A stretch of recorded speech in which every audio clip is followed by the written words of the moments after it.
Do you think you're the devil himself? No, but I do have a good mirror. It's a serious question. Sorry. Do you think you're the devil himself? I don't know. Why would you say that?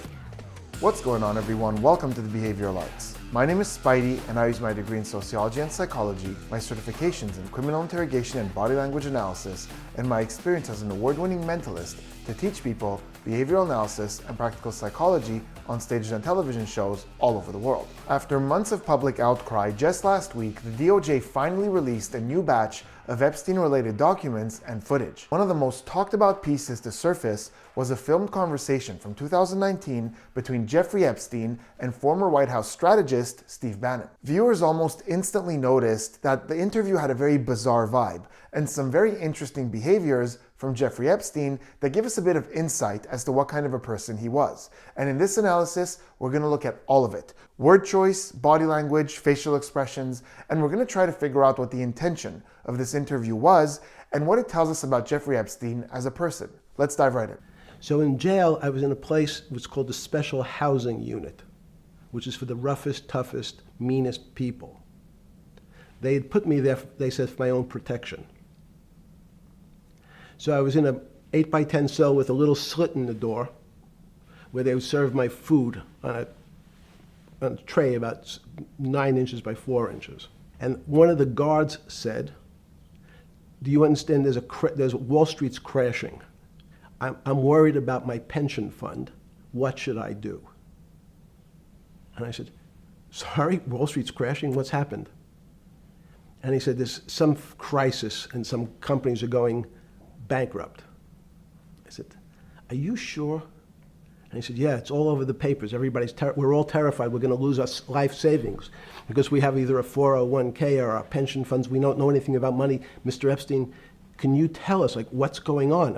Am I going to be able to afford my children's education? Am I going to be bankrupt like this company called Lehman Brothers?" And there's another company in the front page today called Bear Stearns. "Oh no," I said. "Why?" "Because that's the company I was a partner in. And in fact, that was a company I had a very large investment in." So, as a great story, I didn't have my Wall Street Journal, but in the early mornings, you're allowed to make 2 phone calls, collect. The person I had called was Jimmy Kane, the president of Bear Stearns. And I said, "Tell me what's going on." Okay, this is a really great clip to start with. First, because of the narrative, second, because of the behaviors, and there's a masterclass here on a body part that I pay a lot of attention to, and that is the eyebrows. There is a ton of research on how important the eyebrows have been throughout human history for communication and recognition.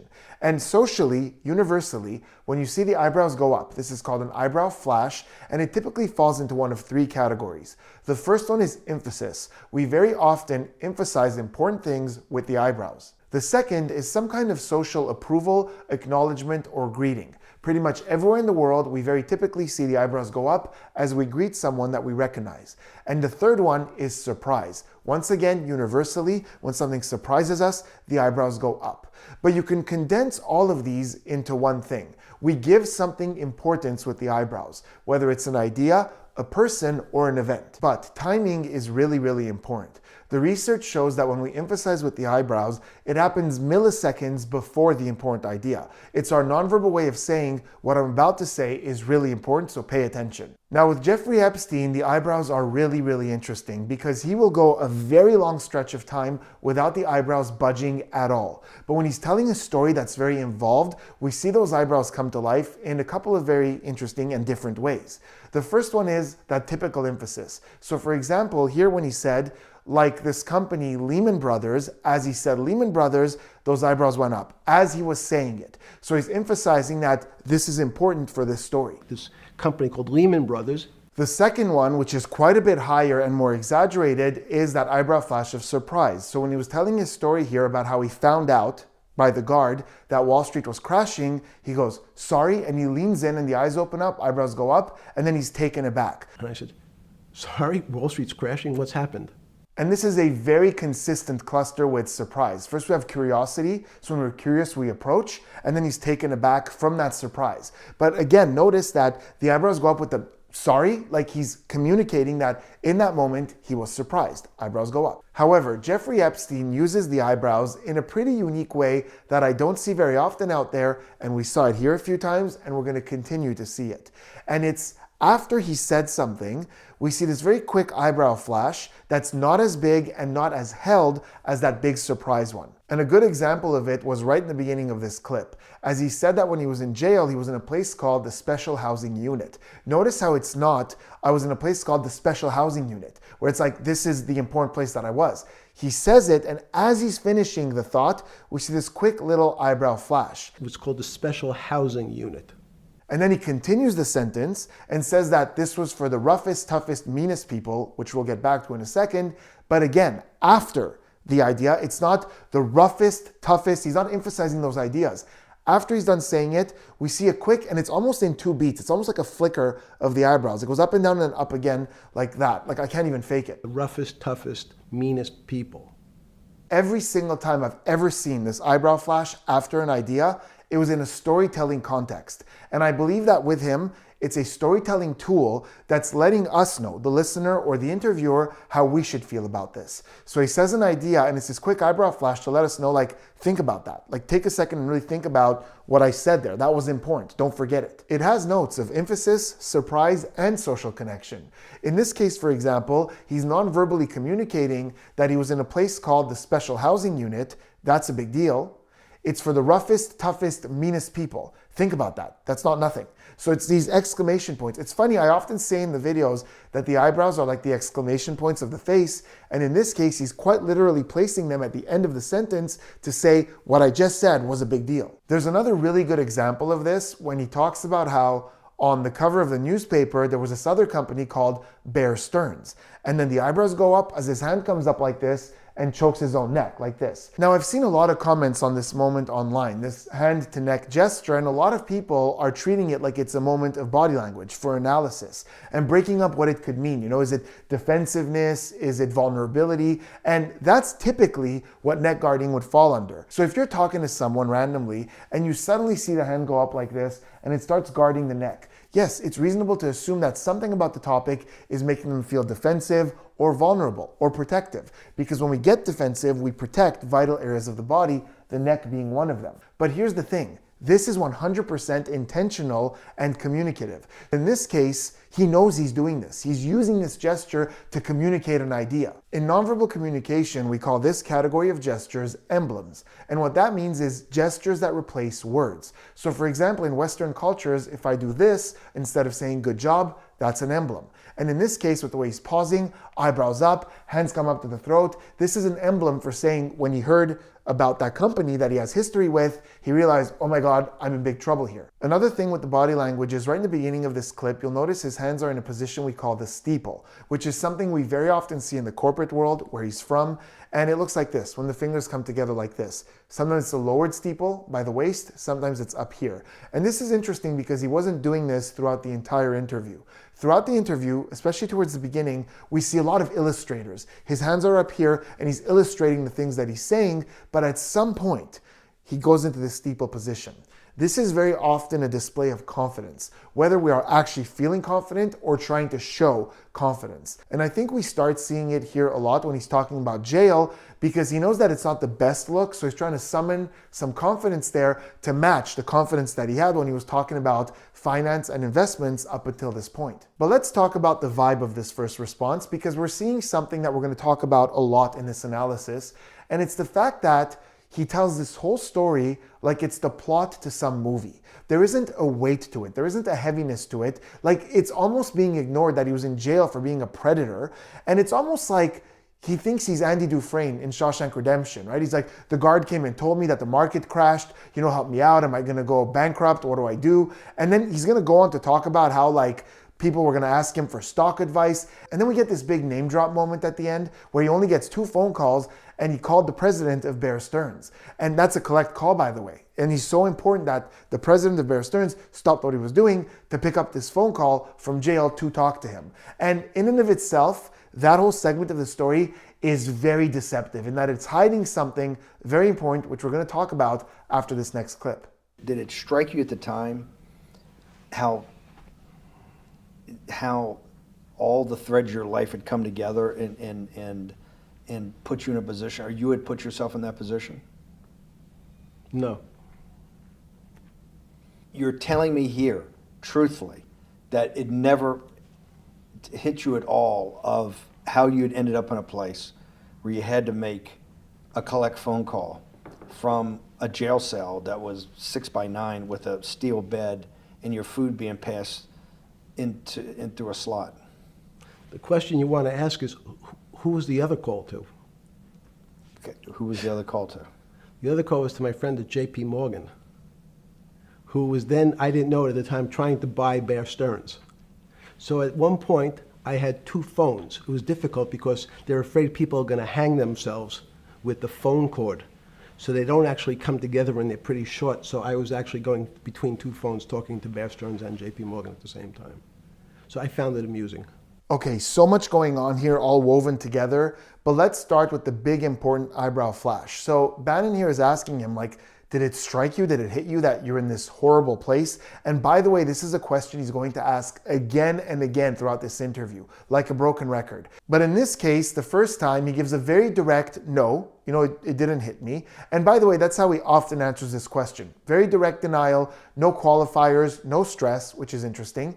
But the second time when we asked, he does something very different. He says, what you should be asking is, who was the other call to? And only after that do we see the eyebrows go up again, as he looks at him with a smile. The question you want to ask is, who was the other call to? And that's, again, that classic Jeffrey Epstein of saying something, and literally this time he's saying, here's what you should be asking, here's what your focus should be, with this little bit of an eyebrow flash of saying, I know something important here, you should be asking about that. So he's completely hijacking the narrative and turning it once again to his self-importance. So when Bannon is asking about this negative thing, you were in these horrible circumstances, he's completely drowning it with optimism and going, no, forget about that. Ask about the other person, the other really important person that I called, because I'm an important person. It doesn't matter if I'm in jail, I'm calling important people. Now, this is a really good point to talk about what this interview is, because there are a lot of sources out there that are saying that this was for a documentary that Bannon was making that he never released, and others are saying that this is Bannon media prepping Jeffrey Epstein to work on his PR, to work on his image. He's kind of coaching him. I actually have a lot of experience in both of those categories because I've been on the sets of a lot of documentaries and reality shows, so I know what those interviews look and feel like. But I've also been media prepped for television appearances, and I myself have coached people non-verbally for interviews. And what's really interesting about this is that it's like Schrodinger's cat. It's neither of those things, and it's both of those things. But let me tell you which one I'm leaning towards a little bit more and why.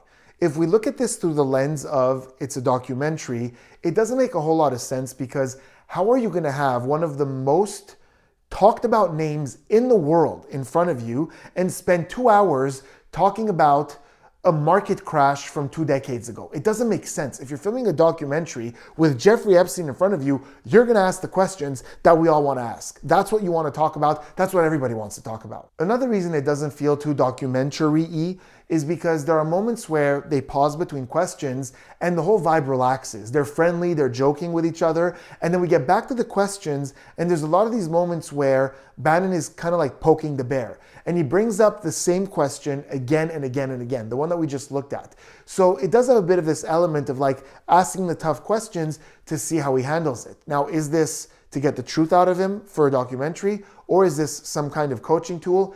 It's not very clear. Now, if we look at it as more of a coaching or training thing, there are a couple of things that stand out as well. For example, it's well framed, it's well lit, there's production behind him, like we hear, some producers talking, and that's rarely the way coaching goes. Usually coaching is we set up a camera, it's more casual, one-on-one, there isn't all this lighting. So why would a coaching session be so well staged and lit? I'm not really sure. The other thing is that it's missing the key element, the coaching.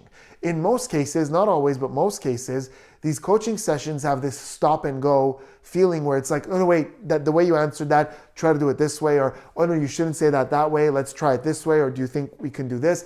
It's lacking that element. They're just sitting there talking for 2 hours. But it's possible that this is a simulation, that he tried to set up something that looks like a real interview. That way he feels the pressure, it feels real, and then they look at it together. And that's what I'm leaning towards a little bit more. Because this is what Bannon does for a living, because the questions are nauseatingly boring, and because there's this nonchalantness where he's asking tough questions, and we're going to see so many more examples of this, where Epstein is completely unaffected by these difficult topics.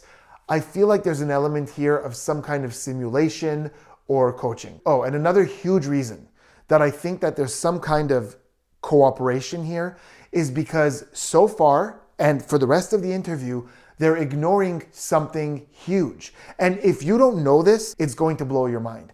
Because look at the way they were talking up until now about how he was in these horrible conditions and he only had 2 phone calls to make. In fact, at some point, he emphasizes how this was a big decision. He had to decide who are the 2 people that are going to get the phone call that day. Think how much better that was. I had to decide who was the right person to call. That was unusual for me. And throughout the entire thing, both Epstein and Bannon are ignoring the fact that he had a work leave while he was in jail. I'm not misspeaking. This was a huge controversy.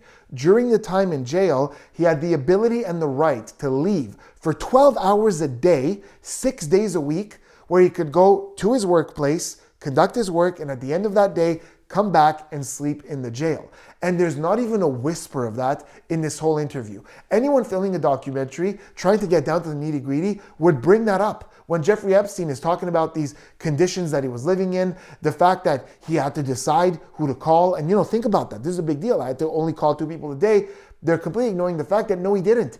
He could leave, go to his workplace, and make all the calls he wanted. And it's not even suggested. And this is really interesting. Not only because it sheds some light on the context of this interaction, but because we're going right back to that Epstein storytelling, the fascinating movie plot. Because it's not as interesting if the guy could leave for 12 hours a day. That's not Shawshank Redemption anymore. So he has to talk about the bad conditions of living and being locked up, where the meanest, roughest, toughest people get locked up. And there's a lot more truth to that, by the way. So he has to package this in a way that we're seeing someone who's very self-impressed, telling us a story in a fascinating way and making sure we understand how interesting it is. Before we move on from this clip, there's a really interesting word choice that I just want you to put a pin in because it's going to tie into my conclusion at the end of this.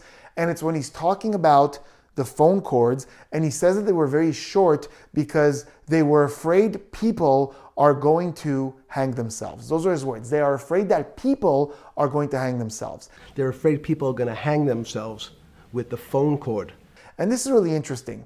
I don't want to put too much weight on it, but that's distancing language. He's not saying they were afraid that we, all the people in this jail are going to use these cords to hang ourselves. People, not me, these other people. So think about how I might tell you when I went to school, there was a lock on the supply closet in the gym because they were scared that we were going to go in there and cause chaos. We, the students of which I am a part of.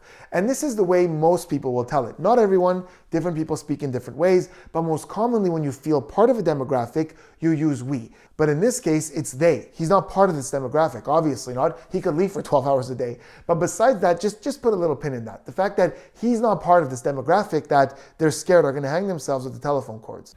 Well, what I think people find, one of the reasons they wanted to keep me in solitary confinement was they're afraid that everybody would want to know which stocks to buy. This is BS. He knows it's BS. And it's ironic that his friend is the president of Bear Stearns because in this clip, Epstein is the president of BS. That is not why he was in solitary confinement. He keeps misrepresenting it. Even earlier when he said that, this is where the meanest, roughest, toughest people are locked up. That's not the only people who get locked up in solitary confinement. Yes, it's true that in solitary confinement, they put people who are a risk for the general population of the jail, but they also put people in there who are at risk from the general population. This is a known thing. He knows people know this. Carceral behavior is a big part of what we study in my degree, which is sociology, and there are 4 categories of people who are at very high risk for being, let's say, picked on in jail. The first is anyone charged with crimes involving children. The second is high profile or famous inmates. The third is anyone who worked in law enforcement or informants. And the fourth is anyone who's perceived as being physically vulnerable or weak. Jeffrey Epstein is 3 of those 4 things. He was there for crimes against children. He is physically, I mean, let's be honest, he's not a big tough guy. He is a very high profile individual. He was not in solitary confinement because he was a mean, roughest, toughest person. He was there to protect him from the people who would demolish him in general population. Oh, and he certainly wasn't in there because they thought that people were going to ask him for stock advice. He knows that's not true. He knows we know that's not true. And that explains a lot of the behaviors and the difficulty of getting that sentence out. Usually he speaks pretty clearly. Here, he's stammering, hesitating. His words are falling apart. We're getting a lot of what we call speech disfluency.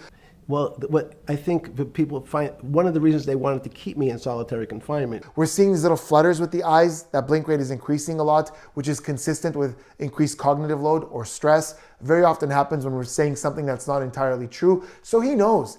And he's going right back to this Andy Dufresne Shawshank Redemption where people are lined up to ask him questions about taxes. Now, mind you, he's not in a high security prison. He's in a county jail where most people are either awaiting trial or serving shorter sentences.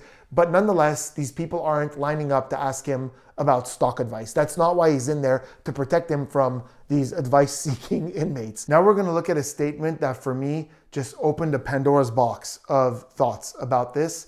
And we're getting a big revelation about him. It's subtle, but really important. But before we look at it, do me a huge favor, hit that subscribe button, turn those notifications on, and please take a quick second to like this video because it really does help with the success of the channel. You cannot tell me sometime during that day you did not have that conversation with yourself of how the f did I do this to myself to put myself in West Palm Beach in a 6x9 cell with a metal bed with a brown shirt that said trustee spelled wrong. So did I find it amazing that I was there? That's a Not better, amazing, and I don't want to say it was not funny. Oh, I thought it was. I wasn't funny. Right. But Not amazing. it was incredible. Incredible in what way? This Incredible, like how do I do this to myself? No. It's as incredible as me sitting here in this house. They're both just two sides of the coin. That's how I think about it. That my life today is incredible. Do you consider yourself a stoic? No. I consider myself a hermit. Stoics are not very happy. Okay, I have to speak very carefully here because this has happened before. I don't want my words to be taken out of context to over-sensationalize headlines. So, we're not exactly sure when this interview was conducted, but it was in 2019, and Epstein met his demise later that year, in 2019 as well. So, I don't know what the time is between the two, weeks, months. And in psychology and human behavior, there are rarely absolutes. There are rarely certainties. There are patterns. And if we stick to patterns, there is a lot going on in this clip and in the rest of this interview that is generally inconsistent with someone who would take their own life. Now, my viewers know that I'm usually not someone who subscribes to conspiracy theories. In fact, I most often apply Occam's razor, which is the belief that the simplest explanation is often the correct one. And I'm not jumping to huge conclusions here. I'm not saying I know what happened. I don't have any theories. I'm just saying that behaviorally speaking, as a generalization, I've worked in mental health for a very long time. I used to specialize in emotional management and depression. I've called several of my psychologist friends, clinical psychologists, forensic psychologists, and there's very high agreement that there are specific behaviors that we're seeing here that are not typical with somebody who would take their own life. First off, he has a very grandiose sense of self, and the term that we usually associate to that is narcissism, but that's a diagnosis, and in this case, I'm not using it as a diagnosis, but more as an adjective, a description of behavior. And with narcissists, there are three types. The first is the grandiose narcissist. That's the one you commonly think of when you hear narcissist. It's the big personality who's very impressed by themselves. The second one is the malignant narcissist, which is when the narcissism goes to a point of criminality because the person cares a lot about themselves and has very little regard for other people. It leads to a life of crime or an act of crime. And then the third one, which is the one that is the hardest to recognize and the one we talk the least about, is the covert or vulnerable narcissist, which is the same thing. And they're not big with personality. They're usually very introverted and they wonder why other people have things that they don't, and they should have all these things as well. They should have a better life than they do.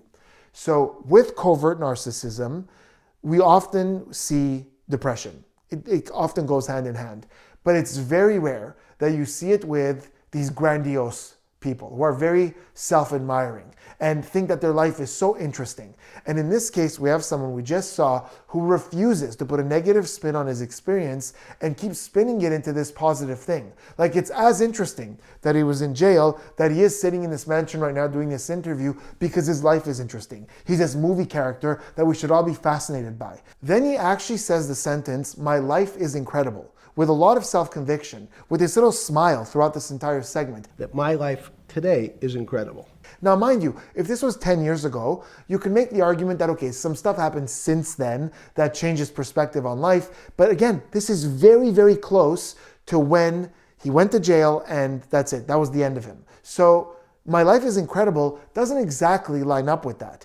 And then when Bannon asks him, would you consider yourself a stoic? He goes, no, I'm a hermit. Stoic isn't happy. You'll also notice that again and again, he puts an optimistic spin on negative things and just drowns it out with, oh no, it's not important that all these bad things were happening. Look at all these big important things that were happening as well. So we have all these things that don't necessarily align with someone who very shortly after this would have taken their own life. It's not impossible. Nothing is impossible. He could have had a really bad low moment. Also, you can make the argument that someone who's so grandiose and cares so much about his image and reputation, the fact that he maybe felt that this is it, he's not going to recover from this, he might spend the rest of his life in jail. It's possible that he hit a low. It could be. All I'm saying is that the behaviors that we're seeing here, typically, as a pattern, not a certainty, are very far from what we would see with someone who has ideations of self-harm. Now, the caveat to that is this, and this is where I really wish we knew what this interview was.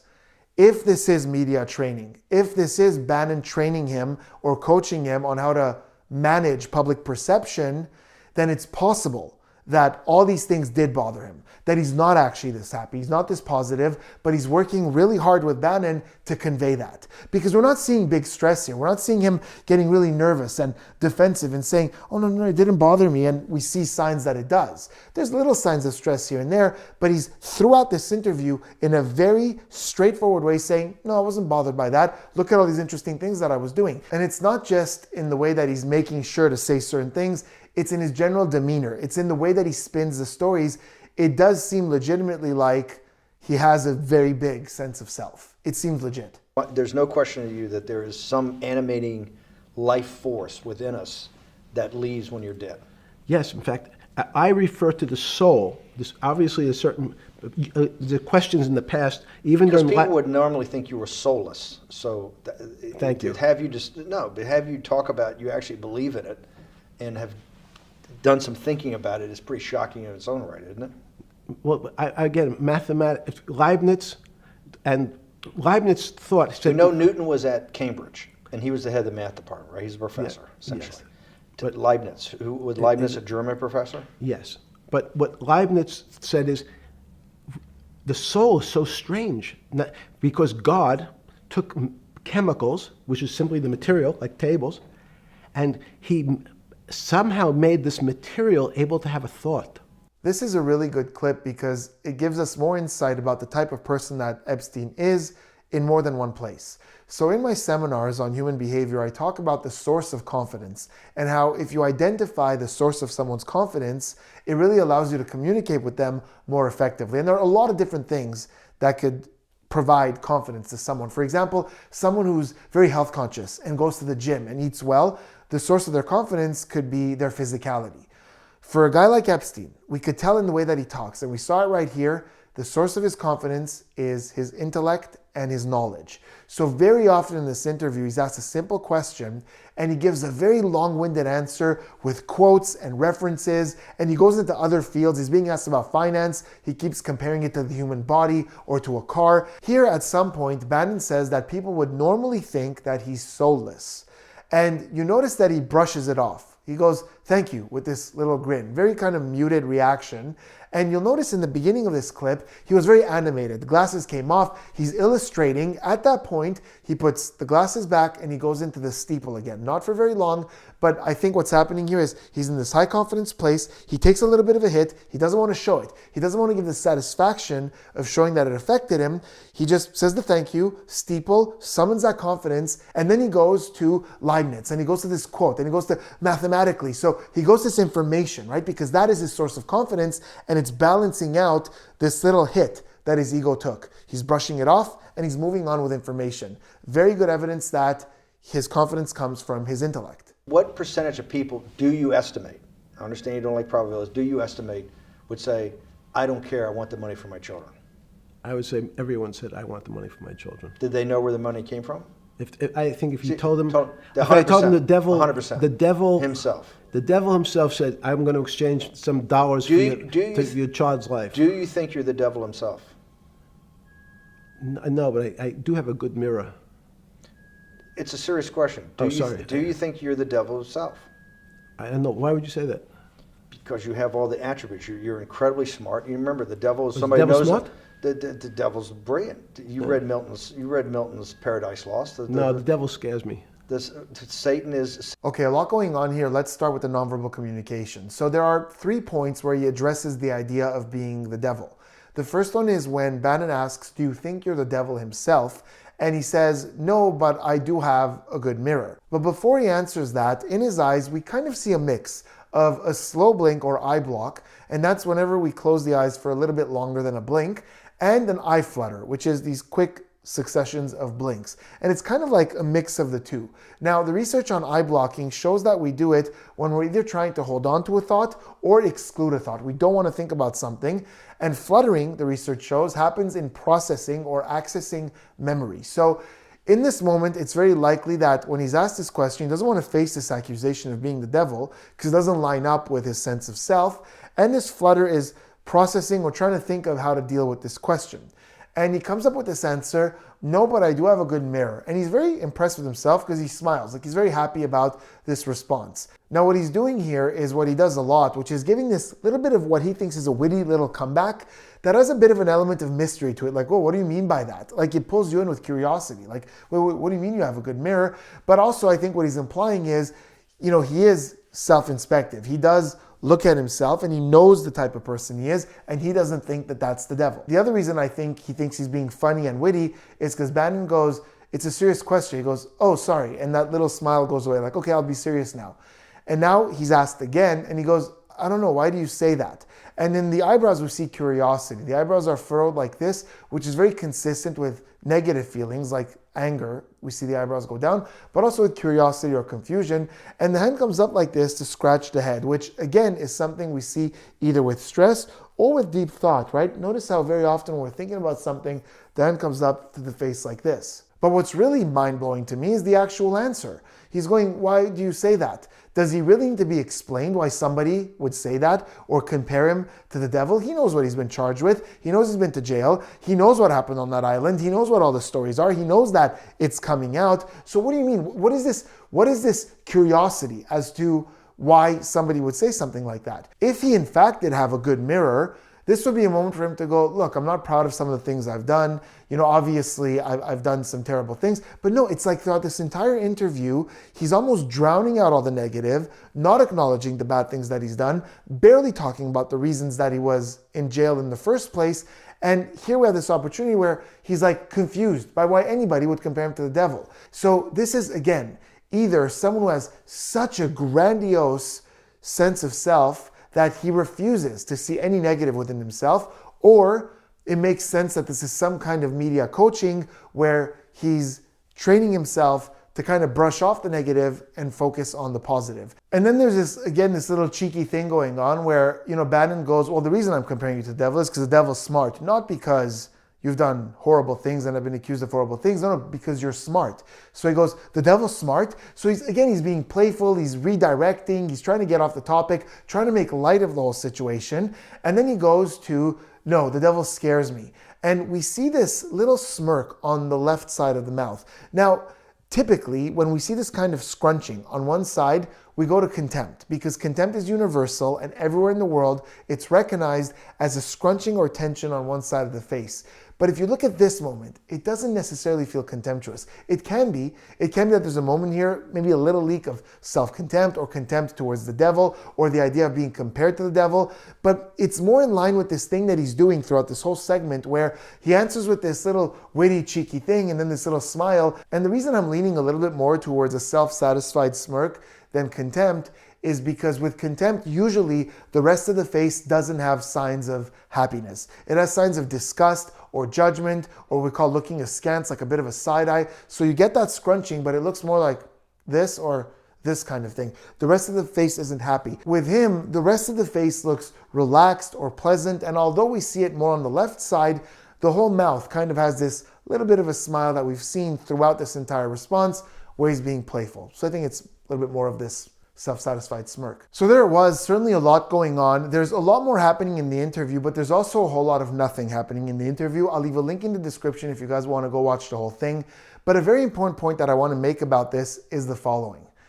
If I were to watch this interview with zero knowledge of who this guy is, some people would look at this and think that this is an interesting, very informed man on finance who kind of, goes off topic a little bit, but also clearly has a lot of information on the financial world. Some would see a man who is very self-satisfied and who refuses to talk about anything negative and spins everything into this big positive and really wants you to think that he has a very interesting life. And I think that with hindsight, a lot of people will look at it and go, oh, there are some moments here that are pretty creepy in the way that he's detached from emotion or telling that part of the story when we know there's more to it. But on the surface, I don't think that there are a billion red flags here of, okay, there is something seriously wrong with this guy.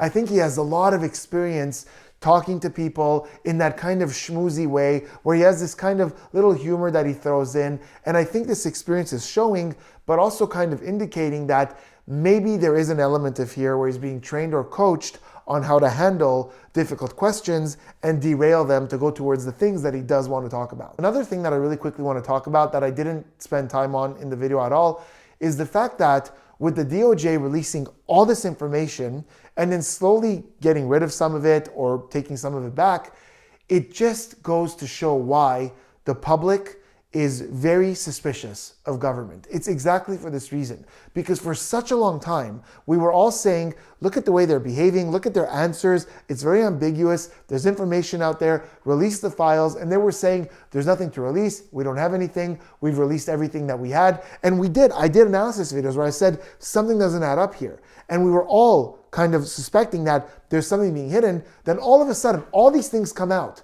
that have names, that have information, that have details that the public wanted to see. Just goes to show to what extent there was a lack of honesty and transparency. And they could have said, look, there are things that we can't release. There are things that are sensitive because there are ongoing trials. They could have been open about that, about the things they can't release.